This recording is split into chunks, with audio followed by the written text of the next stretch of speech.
Kalau saudara nanti mau milih capres, jangan hanya sibuk dengan berita, ya. Terserahlah saudara mau milih siapa, yang jelas saudara harus tanggung jawab nanti di hadapan Allah, itu aja. Saya milih mikir, saya nggak boleh jadi dosa. Kalau saya melihat seseorang tidak dari pemberitaan saja, tapi benar-benar dari orang yang dekat dengannya, yang tahu. Kalau media, sejujurnya saya kurang begitu percaya sepenuhnya, ya. Karena ada yang kalau sudah suka bagus semua. Saya lebih senang dari orang yang kenal. Yang lebih beruntung lagi kalau sayanya mengenal. Lihat dari orang-orang terdekat dengannya. Lihat dengan siapa dia bergaul. Kalau gaulnya dengan orang-orang yang jauh dari agama,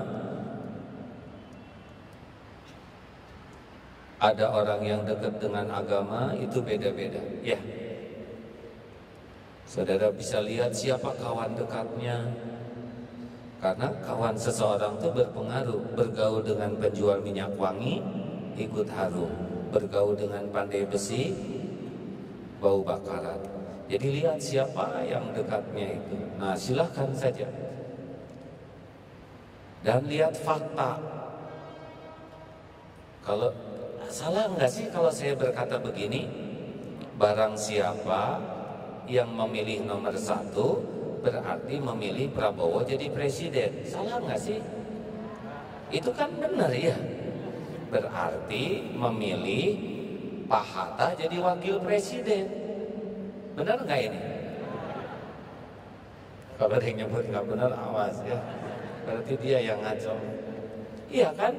Nyoblos nomor 1 artinya milih Pak Prabowo jadi presiden, artinya memilih Pak Hatta jadi wakil presiden. Ada arti lain, artinya memilih Pak Jokowi nerusin jadi gubernur. Kan takdirnya sekarang itu ya. Jadi sekali cos gitu teh, ada 3 rangkaian. Prabowo jadi pres, ini jadi cawapres, Pak Jokowi jadi gubernur ibu kota Indonesia. Kalau milih nomor 2, cos, berarti milih Pak Jokowi jadi presiden, benar? Berarti milih Pak Yusuf Kalla jadi wakil presiden, betul? Berarti memilih Pak Ahok, Pak Basuki jadi gubernur ibu kota Indonesia. Benar nggak sih omongan saya ini? Atau ada yang salah? Ya ini mah tinggal pikir-pikir saja, dan begitu faktanya ya. Nah, tinggal saudara pikirkan, saudara istiqoroh, saudara coblos, saudara siap-siap nanti ditanya di akhirat. Cuman itu saja ya, nggak ada urusan sama saya. Nggak usah nanya milih yang mana ya. Bagi saya Indonesia ini negara besar. Bagi saya pribadi ya, umat Islam terbesar di dunia ada di sini.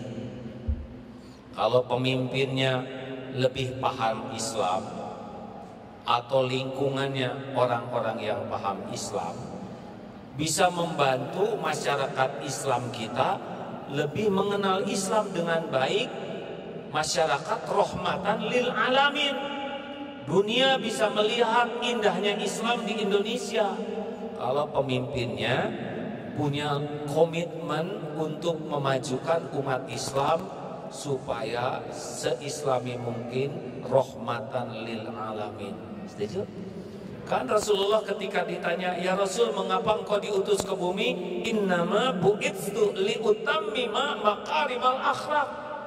Sesungguhnya hamba diutus ke bumi hanyalah untuk menyempurnakan kemuliaan akhlak.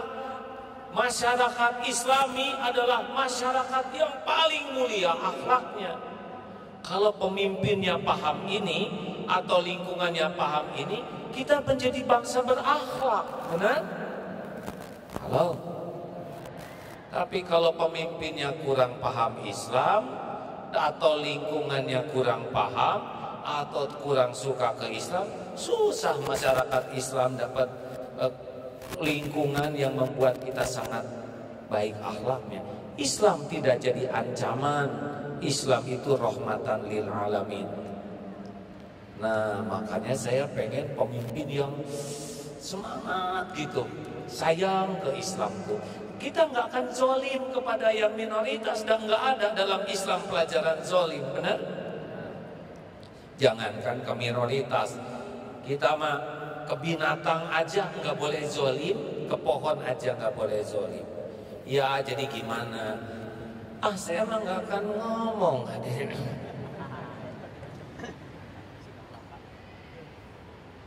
Jadi begini ya. Saya hanya, kalau buat saya pribadi, saya mau milih yang saya kenal dengan baik. Ada salah satu capres yang saya kenal sudah dari tahun 90-an. Ketemu sering, kalau ada kegiatan di kantornya, beliau selalu undang untuk ceramah. Kalau mau bertempur mau itu, tunggu dulu, tenang, minta doa. Waktu di markasnya kumpul para ulama, tahun 90-an ya. Saya masih muda dulu. Diberi kesempatan santri ikut berlatih di sana supaya makin cinta bela bangsa, gitulah. Jadi kenal orangnya, nggak dari media lah, kenal. Jadi saya tahu, oh gini waktu zaman isu, sebetulnya beda dengan berita. Lalu ketika sedang berada di sebuah tempat, justru sahabat saya itu kumpulnya juga dengan ulama membela. Dan saya ingat pada waktu itu pernah ada kondisi di mana umat Islam benar-benar sedang ditekan oleh seseorang yang berkedudukan tinggi dan tidak suka ke Islam karena non-Islam.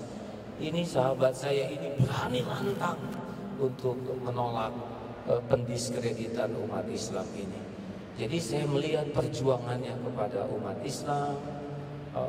Saya milih karena saya memahami. Kalau yang satu saya belum kenal, belum pernah ketemu, belum tahu apa, jadi saya nggak bisa milih. Saya takut nanti salah pilih gitu. Itu pengalaman saya pribadi. Dan satu hal lagi bagi saya ya hadirin, pemimpin itu bukan yang lagi ada di pohon di atas. Saya diajarin guru saya bahwa kelapa itu saripatinya itu keluar kalau sudah satu pernah dijatuhin dari atas. Udah jatuh, dijambak, digetok sampai belah kelapa kan gitu. Udah digetok, dicungkil, disisip, diparut, diperes. Barulah keluar saripati. Kalau masih bertengger di atas, kata guru saya, nggak keluar saripati kematangannya. Jadi saya nyari orang yang babak belur seperti itu. Bukan karena saya ngalamin babak belur ya, tetapi ya friend lah, begitulah. Saya diajarin guru saya begitu dulu, harus nyobain gimana, karena Rasulullah juga begitu. Ketika mulai risalah kenabian, wah kawan jadi lawan, puji jadi caci, sahabat jadi musuh. Wah, tapi lihat kalau sudah begitu bangkit, nah biasanya banyak ilmu dan pengalaman untuk mengatasi masalah. Saudara boleh beda pendapat, karena nanti kita di akhirat masing-masing, ya. Masing-masing, wartawan masing-masing. Wartawan mau lebih berat lagi ya. Masalah nulis di atas saya kepeng tutung. Kita doakan saja. Siapapun nanti yang ditetapkan Allah, kita syukuri ya. Kita lakukan yang terbaik. Setuju? Jangan musuhan. Pendapat boleh beda, ukhuwah tetap terjaga. Sepakat?